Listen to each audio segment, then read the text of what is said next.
The OOM series battle droids were the predecessors and counterparts to the infamous B1 battle droids. Produced by Bactoid Combat Automata, these droids were developed to serve as command and specialized units within the Trade Federation.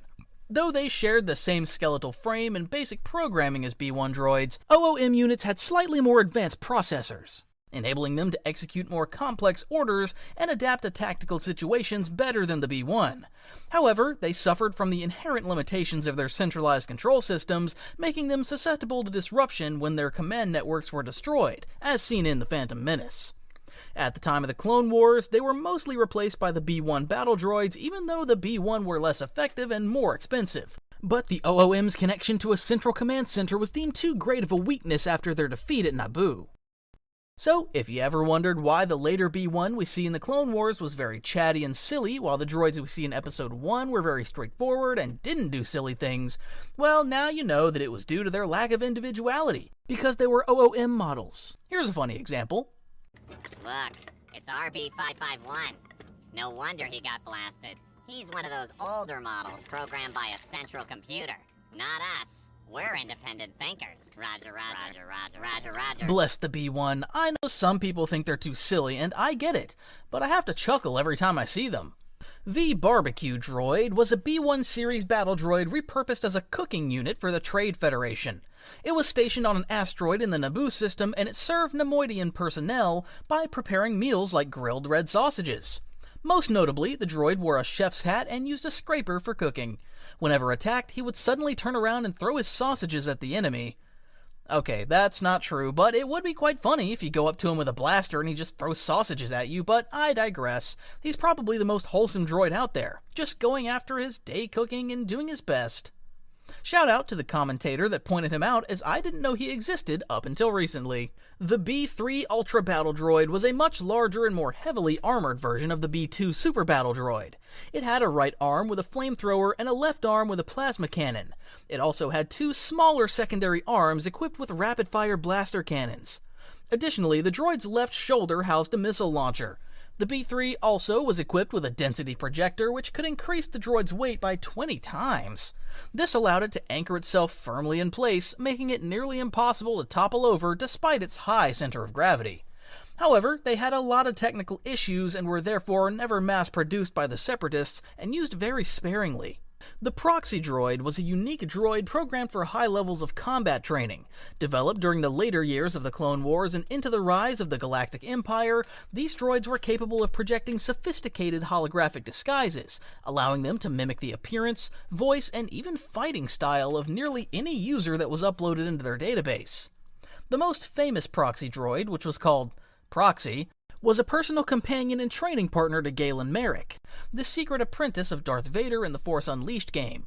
This droid's primary function was to help Marek hone his skills by simulating battles against powerful opponents. Proxy copied the fighting style and appearances of none lesser than Darth Maul and Obi-Wan Kenobi to help Galen train. Though his mastery of copying Obi-Wan certainly is a bit questionable, considering how easily he gave up on the high ground here.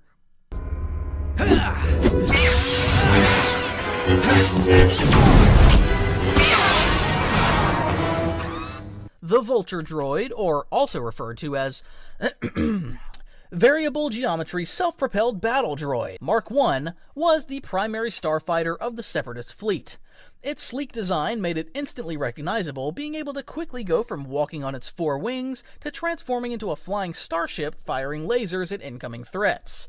To do this, they were armed with 4 laser cannons on their wings, as well as 2 energy torpedo launchers located on top of its body.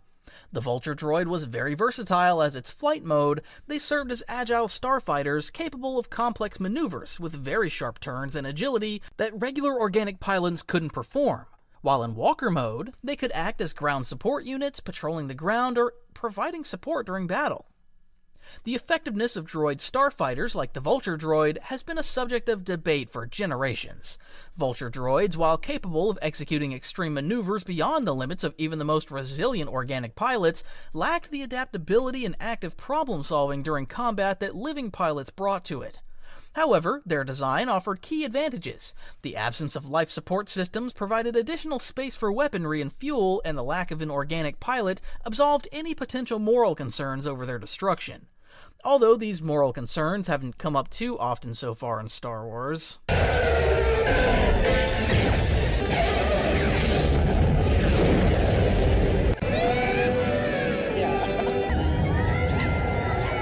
Yep, cheering the death of millions.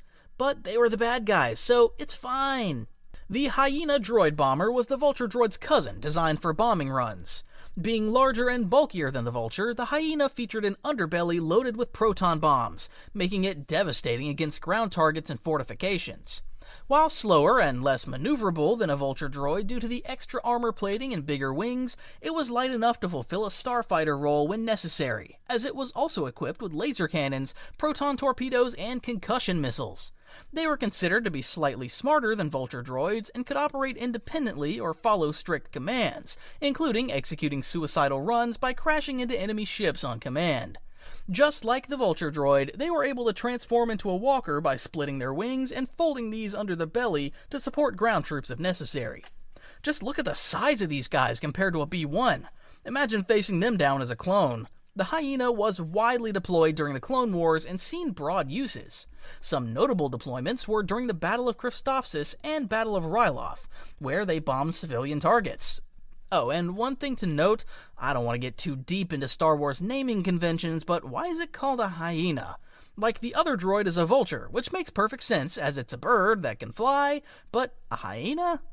Like, does a hyena in the Star Wars universe fly and shoot poop out as bombs then? Well, would be funny to see, I guess. The droid Tri-Fighter, a multi-purpose starfighter deployed by the Separatists, was a marvel of droid engineering. Engineered for intense dogfights and close-range space battles, the Tri-Fighter featured more advanced droid brains than standard Separatist starfighters like the Vulture class. These brains, equipped with basic heuristic processors, allowed the Tri-Fighter to analyze, anticipate, and mimic an opponent's tactics. Also, unlike Vulture droids, they were rather independent and could act autonomously with minimal coordination from a tactical droid. The Tri-Fighter boasted 3 laser cannons on its wings and a nose-tip laser cannon at its front. It also carried a payload of proton torpedoes, buzz droids, or concussion missiles, which it showed off nicely during Revenge of the Sith when it fired a missile with buzz droids at Obi-Wan and Anakin's Jedi interceptors. While it typically operated autonomously, it could be modified to accommodate a pilot for specialized missions like the old Battlefront games, where you could hop into them in a Separatist hangar and from there fly into the other hangar. Unfortunately for the CIS, the Tri-Fighter was introduced rather late into the Clone Wars, so it didn't see nearly the same amount of usage as Vulture droids, but did complement the CIS Starfighter Force nicely alongside them. The Heavy Missile Platform Droid Gunship, or just simply the Droid Gunship, was a shielded missile platform designed for airstrikes within planetary atmospheres. While slower and less agile than smaller starfighters, it compensated with a formidable weapons arsenal.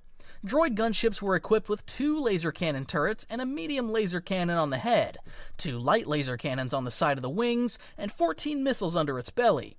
Their payload could include a diverse range of explosives such as concussion bombs, torpedoes, and electromagnetic pulse missiles. Their onboard AI could target multiple enemies simultaneously, and their shielded armor allowed them to shrug off most small arms fire, making them a challenge to bring down without heavy artillery or starfighters. Their primary role was ground suppression and troop support, hovering over battlefields to unleash barrages of missiles and laser fire down on their enemies. The droid gunship could also carry droid racks to deploy droids right in the middle of combat, while still hovering around and providing further fire support. They were first deployed during the Battle of Onderon, and proved to be devastating as 3 of them single-handedly pushed the entire Onderon rebel front back, turning the tide of the battle until they were destroyed. The 2014 droid gunship is also one of my favorite LEGO droid sets, as they're really compact and just look sick. The menacing face, the circular shape, it just looks super unique. I'm not the best at describing why I like something, but I digress. Surely you'll agree with me. The IG-227 Hailfire class droid tank was literally the epitome of mobile artillery. It's easily recognizable by the 2 massive treaded hoop-like wheels, which allowed it to move at incredible speeds across flat terrain and even shallow water. Armed with 2 missile launcher pods with 15 missiles in each, the Hailfire droid unleashed destruction with its namesake, Hailfire missiles. These projectiles excelled against stationary or slow-moving targets like the ATTE and the Republic gunships, as a single missile could obliterate heavily armored vehicles. Once these missiles were depleted, they could still rely on a forward-mounted twin auto-blaster to continue its assault, as its speed still made it a formidable opponent. They sadly weren't widely deployed aside from the Battle of Geonosis and saw very limited use throughout the Clone Wars despite their cool design. Some Hailfire droids were later repurposed by the Rebel Alliance, and you can deploy them as the Rebels in the mobile game Star Wars Commander. Also, I want to add that LEGO is yet to release a good-looking Hailfire droid set. Like, what the heck is this? This looks terrible! Please, I need a good-looking Hailfire droid set for my LEGO droid collection. The Corporate Alliance tank droid, also known as the NRN-99 Persuader-class droid enforcer, was a treaded, heavily armed droid tank deployed by the Separatists during the Clone Wars. Its distinctive caterpillar tread allowed it to traverse rough terrain with ease, making it ideal for both urban combat and open battlefields. Armed with dual laser cannons and a concussion missile launcher, the tank droid excelled at engaging infantry and light vehicles. However, its forward-drive motor design limited maneuverability, making it particularly vulnerable to flanking attacks. Despite its limitations, the NRN-99 excelled in destruction. Capable of reaching speeds of 60 km per hour, it could smash through walls and plow through obstacles with ease. The original NRN-99 model was equipped with an integrated droid brain, but later iterations opted for droid pilots. They were deployed across a variety of different battlefields during the Clone Wars, most notably on Kashyyyk, where they came out of the water and had B1 droids holding onto them, driving them right into battle. They can also be played as in the 2005 Battlefront 2 by simply just entering it as a droid pilot. God, do I miss that game. Please remake it with better graphics, it would be so great! Proto-Deca was a massive repulsor-lift weapons platform designed as a mobile ground siege weapon by the Geonosians. Armed with heavy turbo lasers, seeker missile launchers, and a seismic wave emitter, it was quite a force on the battlefield. It saw action during the Clone Wars on Raxus Prime and Thule, but other than that, wasn't used due to their high cost to produce. The J-1 Proton Cannon was a droid-operated anti-aircraft weapon deployed by the CIS during the Clone Wars. This heavy droid-operated cannon was designed to be either manually controlled by a B1 battle droid seated at its side, or autonomously managed by a pre-installed droid brain. As a single-shot breech loader, it lacked an automatic reloading system, requiring at least 2 battle droids to manually load each shell into the breech before firing. Despite this limitation, its shells were immensely powerful, capable of breaching the shields of an Acclamator-class assault ship and destroying Republic gunships with a single direct hit. Its design is reminiscent of a flak gun, mounted atop 4 spider-like legs. This configuration allowed it to reposition and rotate to engage targets, but its turning mechanism was notably slow. It can be seen during several battles, including the Second Battle of Geonosis and the Battle of Ryloth. The OG-9 homing spider droid, also known as the Spider Walker, was a formidable anti-vehicular walker developed by the Commerce Guild for use before and during the Clone Wars. Equipped with 4 legs, the homing spider droid could adapt to various terrains, including seabeds and steep cliffs. However, these legs were also a critical weakness. Disabling just one could cause the entire walker to collapse. Combined with its slow speed, this made the droid quite vulnerable despite its imposing firepower. The homing spider droid's primary weapon was a circular dish-mounted laser capable of sustained precision fire. This weapon could wear down shields, obliterate armored vehicles, and decimate troop formations. For close combat, the droid featured an anti-personnel cannon mounted below its body. Just like the Hailfire droid, they weren't seen often aside from the first Battle of Geonosis. They can be seen in the background of the Battle of Felucia, but I wish we would have seen it more, as I've always had a sweet spot for it. Probably mostly due to the 2013 LEGO version of it, but yeah. It's just great memories for me, when I reminisce about how I chased down all the LEGO droid sets back in the day. The Octuptarra tri-droid, or simply called the tri-droid, was a 3-leg droid walker developed by the Techno Union. It was widely utilized by the CIS during the Clone Wars and came in various sizes. Its large, round head housed cognitive modules with 3 red photoreceptors, providing a 360-degree field of vision, making it impossible to sneak up on it. Equipped with an omnidirectional field of fire, the tri-droid featured 3 rotating laser cannons, allowing it to lock onto targets instantly from any direction. However, its three-legged design presented a significant invulnerability, as damage to one leg could cause the entire droid to collapse, which Anakin showed off extensively during the Clone Wars TV series. The smaller Octuptarra combat tri-droids were standing at 3.6 meters tall and were deployed as anti-personnel units.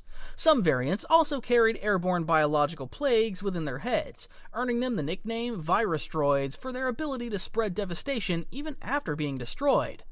On the other end of the spectrum, the massive Octuptarra Magna tri-droids stood at an imposing 14.59 meters and functioned as heavy artillery. These larger models could engage vehicles such as ATTE and were often equipped with chain-fed missile launchers or heavy laser cannons. Some variants, such as those used on Skako Minor, were also outfitted with engines, enabling them to fly several meters above the ground, adding another layer of tactical flexibility as they could independently deploy themselves right into battle from distant positions. They also, sadly, never really had a real Lego set, aside from some real shitty-looking ones from some battle packs. Here's hoping they'll make one someday. The Manta Droid Subfighter was a specialized droid designed for underwater combat. Its sleek, ray-like design allowed it to glide through water with minimal friction, making it very fast and maneuverable. It was armed with twin laser cannons and torpedo launchers, and they were deployed in big numbers to overwhelm potential enemies. These subfighters were most famously deployed during the Battle of Mon Cala, where they wreaked havoc on Mon Calamari forces defending their underwater cities, and that's pretty much all we know about this more obscure droid. The KX series security droid was designed by Arrowhead Industries for the Galactic Empire. They were versatile and imposing security droids designed for a range of tasks, including escorting high-value individuals and defending Imperial installations. Built with exaggerated human proportions but the agility of an athlete, KX series droids could handle various tools, equipment, and weapons. Their size and immense strength made them an intimidating presence, capable of subduing opponents with ease. They were programmed to recognize and obey Imperial military officers ranked lieutenant or higher, and were proficient in operating over 40 different Imperial transport vehicles, with the ability to adapt quickly to new ones. In addition to their security roles, KX series droids were capable of performing manual labor and translation tasks. However, their programming caused them to perceive such assignments as tedious, reflecting a level of preference towards combat-related functions. Their armor was also pretty strong, making them able to take multiple blaster hits before going down. There was also a different variant of the KX known as the Security Droid Enforcer. This model featured tan plating instead of black and was equipped with electro-riot batons. It was primarily used to train stormtroopers in baton combat and highlighted the adaptability of the KX series. One of the most famous KX droids is of course K2SO, who was reprogrammed by the Rebel Alliance and became an essential member of the team during the mission to secure the Death Star plans in the only good Disney movie, Rogue One. And to be honest, he's probably one of my favorite droids to date, as I just liked his quirky, super direct, and overly honest way of speaking. I'm kinda like that in real life as well, so he reminds me of myself at times. Also, he had a heroic sacrifice, which usually makes me like a character even more. K2SO, literally one of the best droids. Changed my mind. The DT series Sentry droids, also known as Imperial Sentry droids, were heavy combat units developed by the Empire to serve as guards and combat training units. There were two different variants, one being equipped with white plating and wrist-mounted blasters on both arms, which was typically utilized for training purposes. Another variant, characterized by black and gray plating, bore a strong resemblance to the suits and droids developed under the Dark Trooper program. The black-plated variant was outfitted with a built-in blaster rifle integrated into either arm, and were more frequently deployed for guard duties. Their armored frames allowed them to withstand multiple hits from blasters, making them more resilient in combat situations. They appeared on Kamino, where they fought against the Bad Batch. One specialized unit was also used by Grand Admiral Thrawn and Rebels to practice close-quarter combat against. The Viper Probe Droid was a deep space exploration and reconnaissance unit manufactured by Arrowhead Industries for the Galactic Empire. Standing at 1.6 meters tall, it featured a central pod with 5 arms and several retractable sensor arms for sample collection. Its domed head was outfitted with an array of high-resolution receivers and sensors, as well as a radiation meter, holocamera, and a floodlight. The Viper droid constantly transmitted information to its superiors using a high-frequency HoloNet transceiver. They were lightly armored and also had a small laser cannon for self-defense, and were able to hover over any terrain. Viper probe droids were usually deployed through single-use hyperspace pods, which delivered the droid to its target location to start its reconnaissance mission. One of its most valuable deployments was on Hoth, where a Viper probe droid discovered the hidden Rebel Alliance base, leading to the Empire's assault and the Empire Strikes Back. Its ability to transmit data in real time, even across great distances, made it a vital tool for Imperial intelligence operations. There's also the 11-3K Viper probe droids, which were a more specialized variant of the regular Viper probe droid. It was more heavily armored and had additional blasters for combat. However, its main usage was also reconnaissance. The Dark Trooper program of the Empire had 3 different phases, with each improving on the previous phase. They were usually either droids or could be worn as an exoskeleton by humans, hence why they're on this list. The Phase 1 Dark Trooper was a skeletal droid made of lightsaber-resistant frick, equipped with a vibro sword, blast shield, and jump pack for melee strikes. The Phase 2 Dark Trooper were either droids or exoskeletons and were more heavily armored units armed with an assault cannon firing plasma shells and missiles. These were the most widely deployed combat models. The Phase 3 Dark Trooper was a massive and powerful prototype designed to function as autonomous droids or wearable exosuits.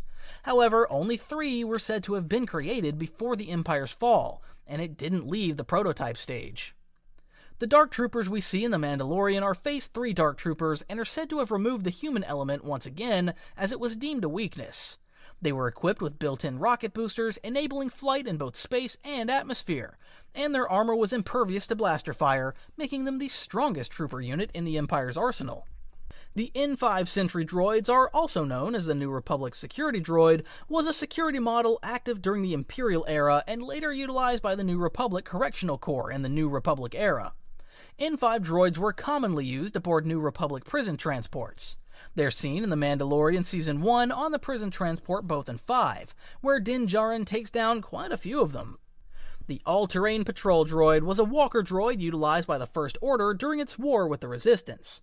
It was produced in limited quantities and was stationed on Starkiller Base to safeguard key installations. It was equipped with 2 heavy laser cannons and can be seen in the background during General Hux's speech in Episode 7. The Sentinel droid series was the sole known line of humanoid droids deployed among the war machines of the Galactic Republic and Sith Empire during the Jedi Civil War. The series included variants from Mark 1 through Mark 5, all of which were visually identical. The HK series droids also drew inspiration from the Sentinel line in both design and structure. Sentinel droids were armed with blaster rifles and enhanced by personal energy shields.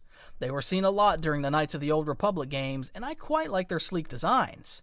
To be honest, anything connected to KOTOR just gets me going usually, so there might be some bias in there as well.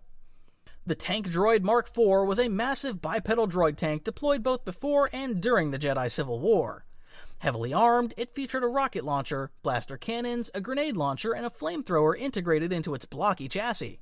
Rakatan Guardian droids were created during the height of the Infinite Empire. They were advanced machines used to oversee slave labor.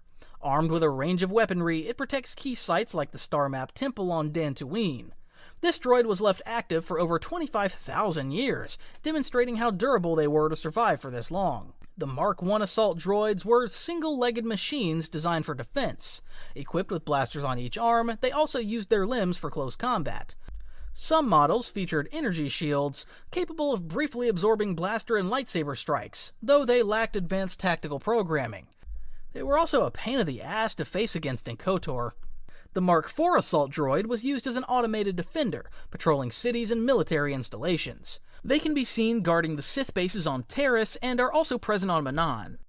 At times, they also had energy shields, which made them a lot more difficult to deal with. The Sith War Droid Mark I was a quadrupedal droid equipped with dual blaster cannons mounted on its arms. These droids bore a striking resemblance to the droidicas utilized millennia later by the CIS. Although they moved at a slower pace compared to other droids of their era, this was likely due to their heavy armor plating. They were used by the Sith Empire during the Great Galactic War and can be seen on Alderaan in the cinematic trailers. The Guardian Police Droid was deployed on Coruscant, where their presence helped maintain order. In their role as patrol officers, police droids were tasked with routine sweeps in their assigned areas to deter criminal activity and ensure public safety. They were quick to respond to emergency calls, utilizing a variety of transportation options including foot patrols, bark speeders, and Panther police interceptors. The Spaceport Police Droid was a specialized model employed by various local law enforcement agencies to maintain security and enforce regulations at spaceports during the Clone Wars. They were a Model 4 class police droid but stem from the same family as the Guardian Police Droid. Finally, the most powerful droid that was ever seen was definitely Sniper C-3PO. Foolhardy, eh? Well, count me in! After getting his memory wiped by Bail Organa, Lego 3PO got a sense of heroism, wanting to be brave and formidable fighter. Unlike his old, more cautious self, Sniper C-3PO was extremely agile, having suddenly learned close-quarter combat techniques, being able to beat up stormtroopers with his bare hands. You know the saying, actions over words. No one could stop him. Even Emperor Palpatine found himself at the mercy of Sniper 3PO. Never tell me the odds!